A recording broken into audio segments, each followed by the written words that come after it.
How to fix Redmi Note 13 camera crashing. So let's start the video. First of all, open settings.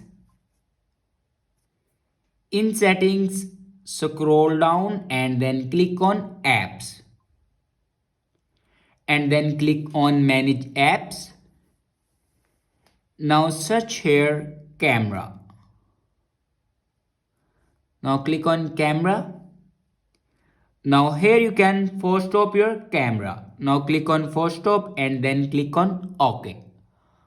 After force stop your camera, then go back and then click on storage. Now here you can clear your camera storage. After clear your camera storage, then go back to your home screen and restart your device. For restart your device, press and hold volume up button and power button at the same time, like that. Now swipe up to power off your device and then turn it on back.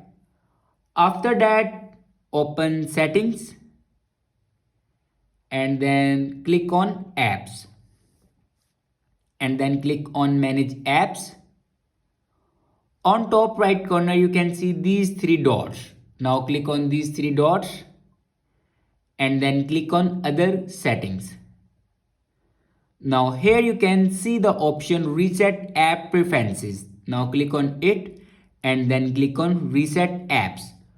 After reset the app preferences, your problem will be fixed.